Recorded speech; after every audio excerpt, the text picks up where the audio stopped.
Hi there, Damien Patterson here.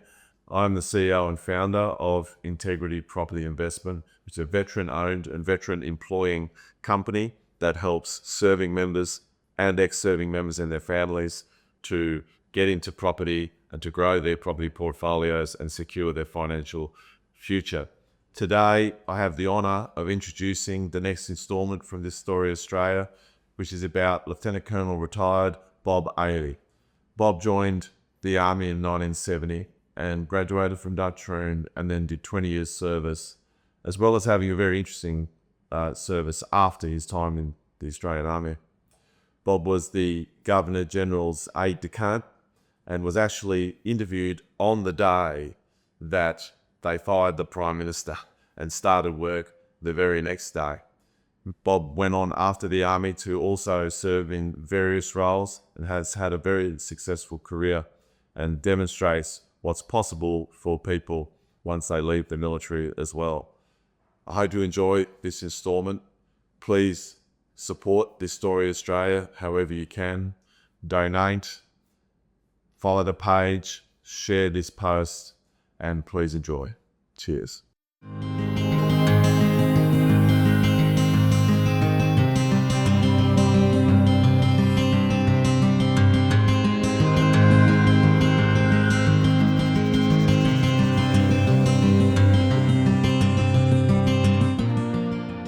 So my name is Bob Aley, A-L-E-Y. I'm 76 years of age. I was born in 1948 in Manly in Sydney. And my father was in the services all the way through World War II and signed on afterwards. So I spent a lot of my early years on and off military bases and in married quarters around Australia. He finally bought a house in the Gap in 1959 when it was a suburb of dirt roads. And I spent all my teenage years at the Gap. I graduated and went to Queensland University in my first year and joined the Army Reserve at Queensland University Regiment, not intending to join the Army simply because I liked the idea of the CMet. But halfway through 1966, I saw an advertisement in the paper for Duntroon, and it was a challenging advertisement, are you good enough, can you, and I thought, look, I may as well give it a try. So I didn't tell my parents. I applied for Duntroon where the ad said to do. Got an initial interview. Spent the next couple of months convincing my parents that was actually a good move, particularly my mother. And eventually got accepted and went to Duntroon in 1967. I spent 4 years at Duntroon. When I graduated, I won the second most prizes of a cadet on graduation, 5 prizes. Particularly for the first time in history, the first cadet to win both infantry prizes, the tactics prize and the infantry minor tactics prize. So that was a bit of a record. I went to Service Corps, spent 3 years in Service Corps, and then the Corps split into Transport and Ordnance. So I stayed with Transport. And for the next 16 years, I spent most of my time either commanding transport units, particularly in Victoria and Queensland, or as a trainer.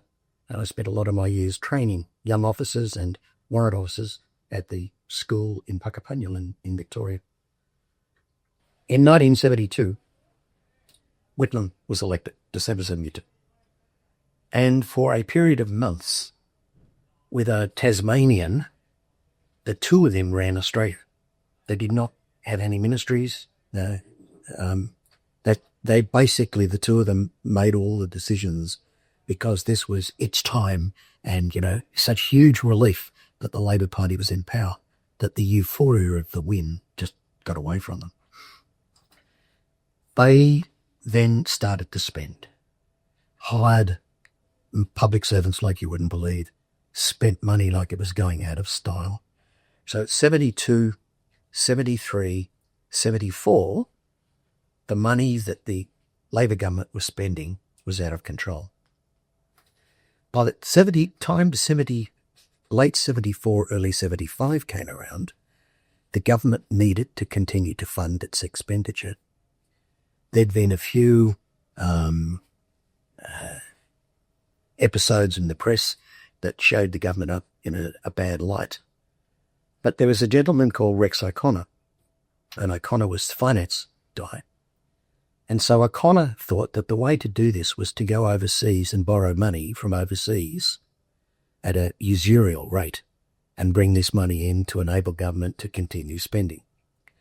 And there was a gentleman from the Middle East called Ken Lagi, and O'Connor started to deal with Ken Lagi to arrange for the borrowing of this money, and this horrified Australia. This really caused enormous consternation. So by October 75, Fraser was representing the concerns of the majority of Australians over it was known as the Ken Lagi affair. And it became quite famous in Australia for a period of time. And Fraser rightly represented the concern by refusing to pass supply, because a large part of the supply was going to be funded by loans made by Ken Lagi overseas. It was a country we couldn't afford that. So that gave rise to Fraser refusing to pass supply, which gave rise to the episode ultimately that xxxx Whitlam. 11th of November 1975, I was one of three that turned up at Government House to be selected as ADC to the Governor-General. It just happened to be the worst day in Australia's history. I was in the next room when xxxx Whitlam, and then we went to lunch. Well, may we say, God save the Queen. Because nothing will save the Governor-General.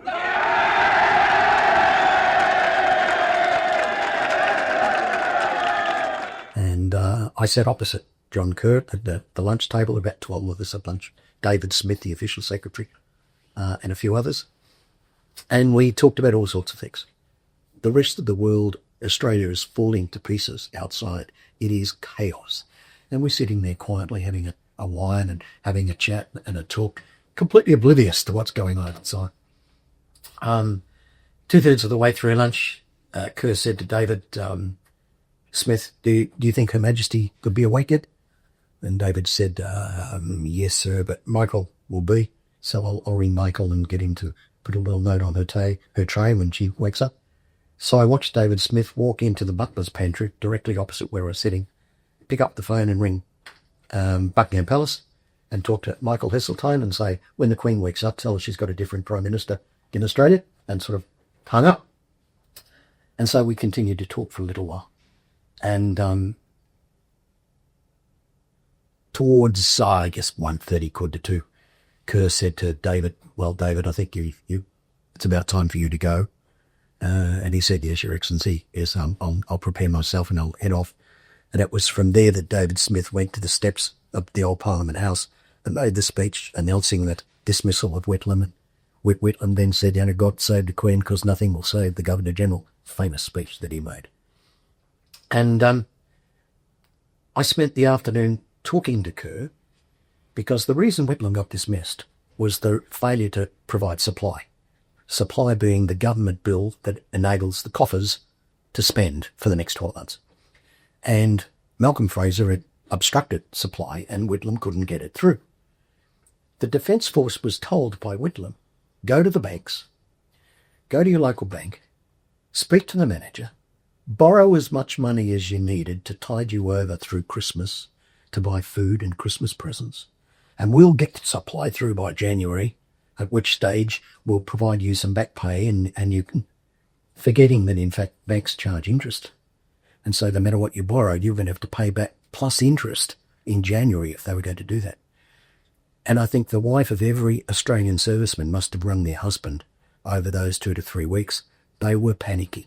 Women were crying, breaking down, because they had no money and just couldn't see how on earth they were going to survive for the next few weeks.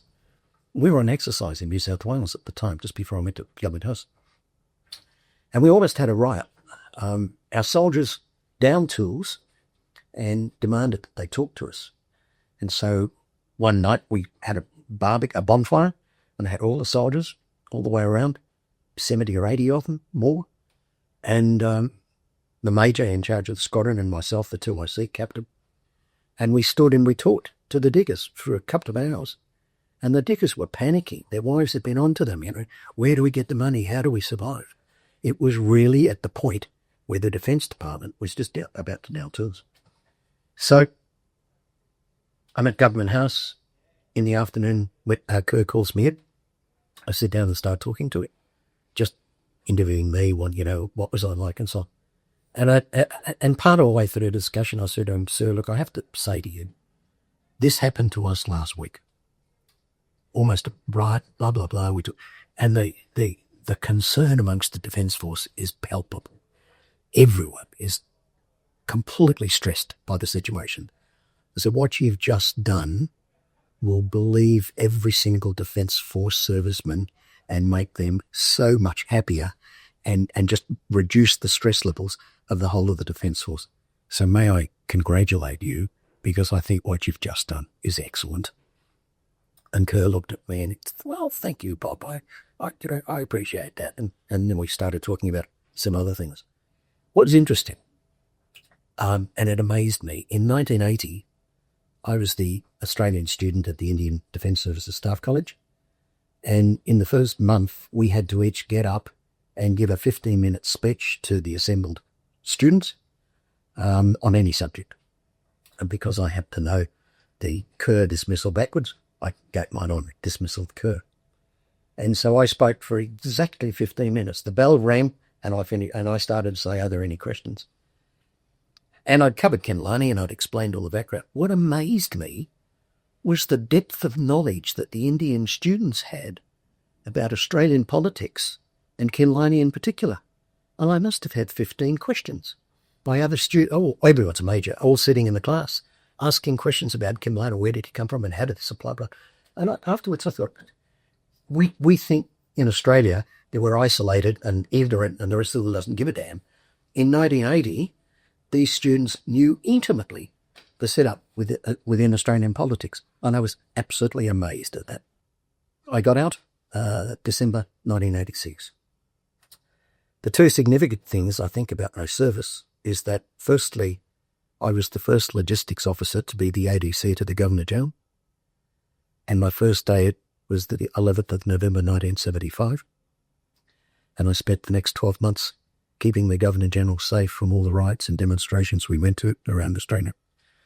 And I'm actually in Newsweek and a few other magazines as an individual.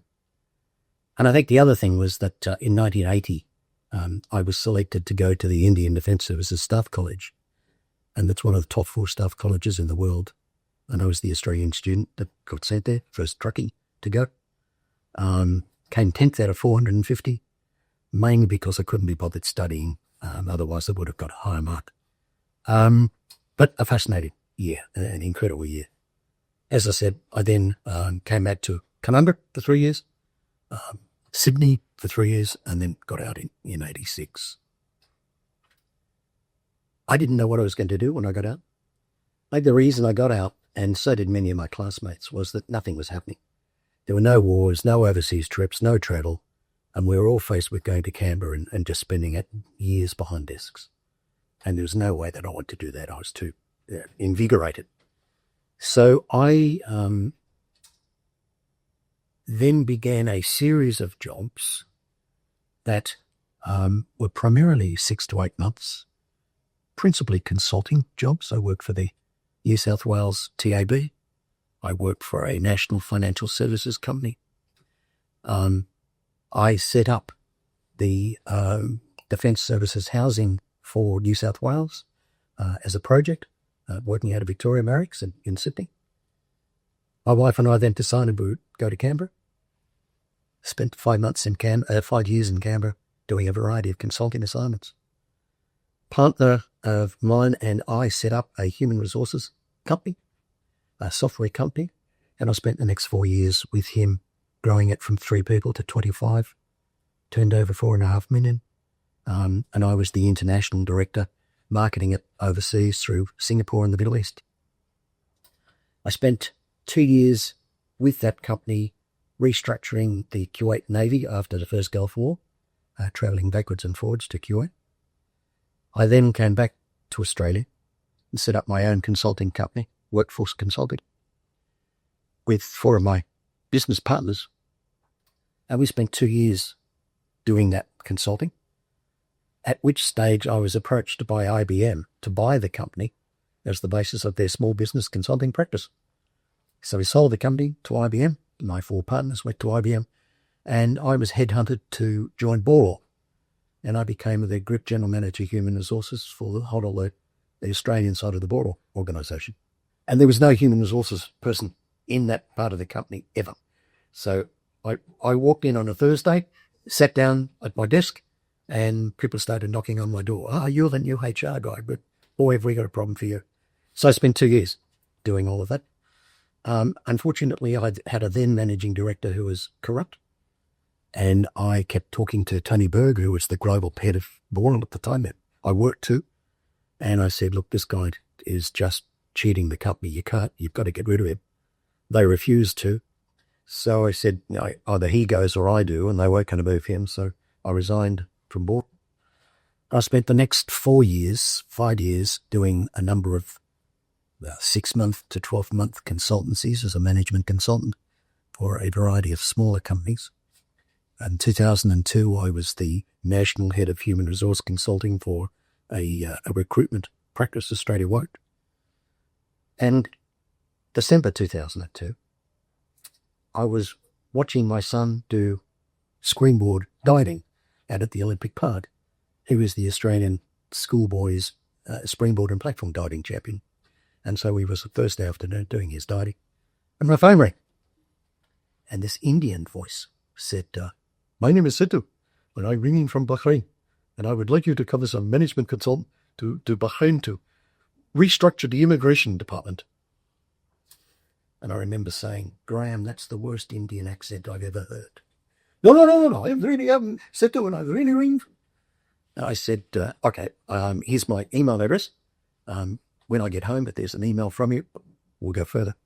There was. The following week, I went to Bahrain, met the minister, the sheikh, who was the minister of the Interior Services, which is their police organisation. Then went out to immigration, met the head of immigration, another sheikh, went back to Ernst & Young, got the contract, and 2 weeks later, I was in Bahrain, was the management consultant restructuring the immigration department. I spent 2 years doing that and completely changed the department. Knocked walls out, rebuilt rooms, put the first 76 computers in that they had not had before, changed the airport layout and the operation procedures at the airport. It was a very successful 2 years. And while I was doing that, I came to the attention of the Crown Prince. And the Crown Prince wanted to restructure the economy of the country. And he wanted to do it in 3 parts. Firstly, the labour market. Because unless you get the labour market sorted out, companies from overseas are not going to come in because they can't guarantee employment. So in labour market first, then he wanted education, and then he wanted finance. So first project was setting up the labour market. He called McKinsey in to do a study and to make a report. And I got summons the morning that McKinsey made their report to his city palace. Sat around the table with all McKinsey guys giving their report. And he knew of me because of immigration. They gave their report. He said, "Right, I'll think about what you recommended. You're all sworn to secrecy. I'll go away for a couple of weeks and I'll think this through." And he walked down the table and he said, "Oh, you're the Australian, Your Royal Highness. What did you think about this?" So I said a few things. He said, "All right, you're all sworn to secrecy." Walked out. And about 3 weeks later, there was a front page of the Gulf Daily News where the Crown Prince had appointed a committee to oversee the labour market restructuring, and number 7 was Mr. Bob Aley. So I then went to the Economic Development Board as the management consultant in charge of labour market reform for the Kingdom of Bahrain, overseeing McKinsey. I had about 7 or 8 McKinsey consultants working with me, not under me. And we spent 2 years. And we started from scratch with a whiteboard. How the hell do we do this? And at the end of the 2 years, we'd set up new government organisations. We had completely changed the way the labour market operated. Prior to going to Bahrain, as I said, I'd done a number of management consulting tasks. one of which was for IBM because I'd sold them the company. A couple of my mates were still principal consultants at IBM. And IBM UK had asked IBM Australia to provide a consultant to go to Pakistan to set up the whole of the training structure for the largest private investment in chemical manufacturing in Pakistan at the time. So I got asked to go. My good mate set the order. And I spent 8 weeks in Karachi setting up, designing and structuring the entire training system for this $1.4 billion operation.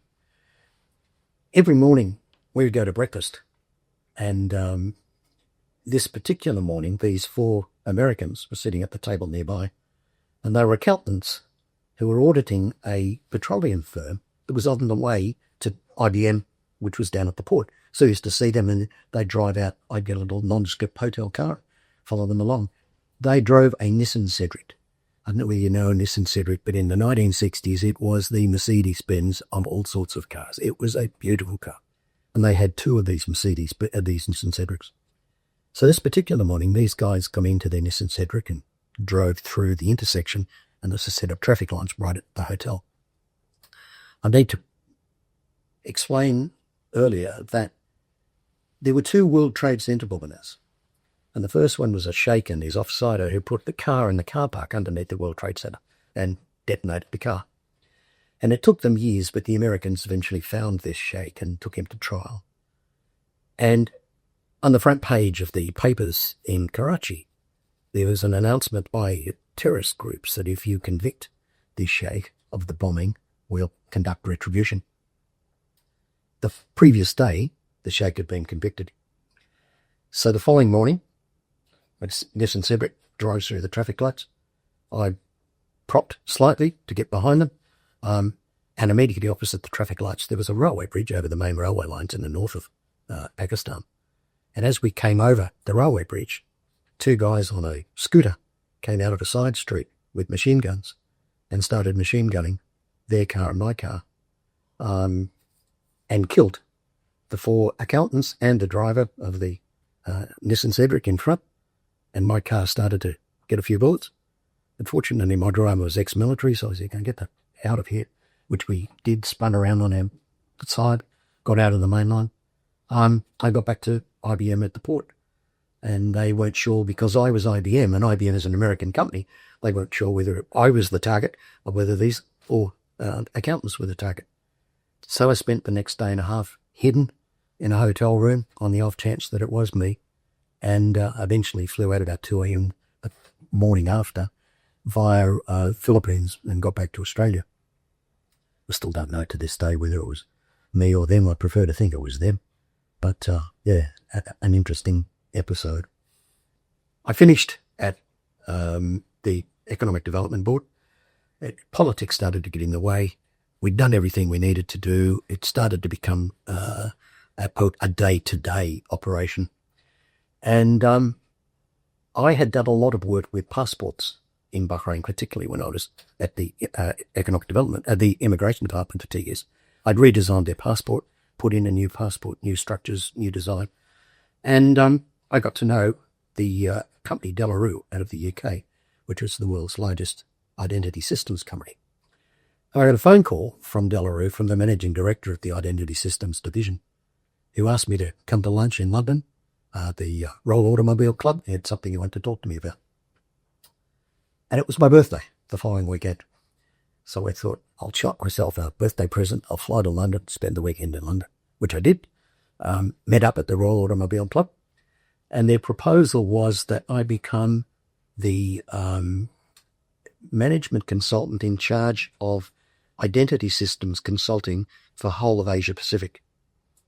The territory was 34 countries, started in Nepal, finished in Samoa.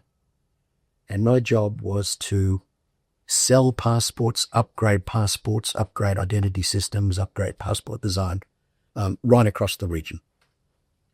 So I spent the next 6 years as the consultant for De La Rue, building passports. I used to speak to prime ministers. Prime Minister of Samoa, I sat with him for half an hour and designed a passport. Foreign affairs ministers, ministries of foreign affairs, because they were the ones principally involved in designing passports. And I did that until 2012. And my wife at that stage said, if you don't come back from Bahrain, you'll be divorced.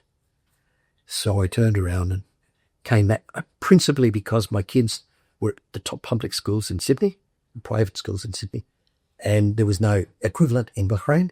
So I used to come backwards and forwards. And we'd go on holidays together in Europe and so on. So we weren't divorced or anything, but it was because of the kids that we basically had half the family in Sydney and I was in Bahrain. I'd Zoom every weekend. We talked for an hour on Zoom or whatever it was in those days. And we'd chat and talk and some of the best as I could.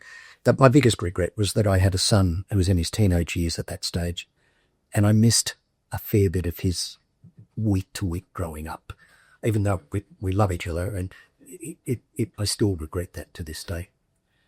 So I came back to Australia, resurrected my management consulting company, Workforce Consulting. And with Graham, my business partner, and I, we spent the next 4 years doing management consulting for small businesses, primarily across New South Wales, primarily human resources, work health and safety, management, organising, restructuring, change management. And by 2016, we'd realised that Sydney was just a waste of time. It was, you couldn't get your car on the street. So we started to look around, and we eventually decided that we would move to the Gold Coast. We'd lived here before when I was at Canungra with the Army back in the early 80s. And so we knew the Gold Coast. And we moved to Arundel. We found this perfect house that we thoroughly liked, and came in July 2016. Since we've got up here, I do a number of things. The golf course was bought by some developers out of Victoria without telling anybody.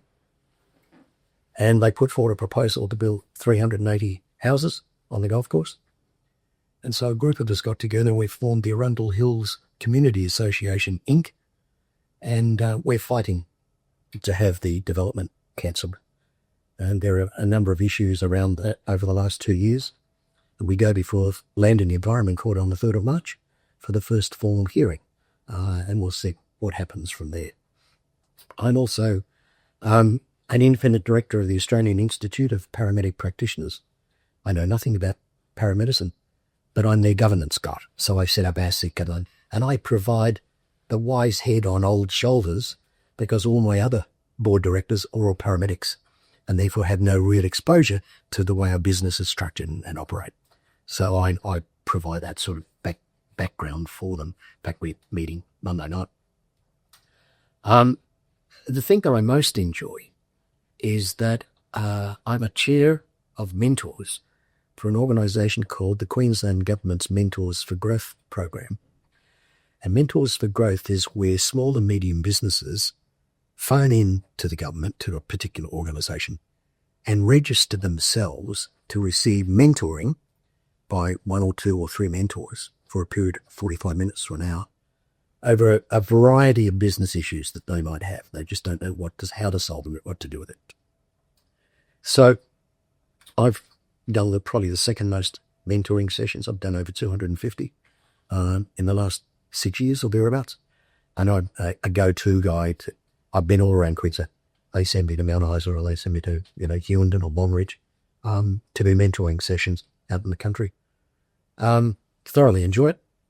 I'll continue to do it as long as I look young enough to be able to provide advice. And that gives me a real thrill. I'm one of 2 vice presidents of the North Gold Coast RSL. I'm the vice president that's in charge of business development and sort of thinking ahead, as opposed to the other vice president who is much more involved in day-to-day stuff. And so my aim this year is to endeavour to set up a veterans hub at the northern end of the Gold Coast. And I just spent the last 4 weeks starting that project. I've got 3 others that are helping me. And by the end of the year, even if we don't have it physically set up, my aim is to have enough structure and organisation in place so that we can definitely get it set up in 26. Funding is the biggest issue, and I've got some thoughts around that. There are 15,000 veterans on the Gold Coast. There were 7,000 to 8,000, according to the last census, that are in the northern end of the Gold Coast. There are 291 members of our RSL. There's clearly a need to address veterans' issues for a large group of people. So I'm starting to talk with the Premier. I'm meeting in a couple of weeks, Mark Bushman, the local MP, to get political support. And to talk to Cameron Corwell, federal MP, see whether he can dig up some funds for us. And he's very supportive of the RSL. So we're at our early stages. Getting data. I mean, you've got to get data in order to understand the situation, to make decisions. So we're at the stage of gathering data. Are there welfare centres? Where could we hold it? And so on. That'll take months to sort out. But that, I think, is my major project for this year. By the end of the year, if we've got it well thought through and structured, I'll be very happy.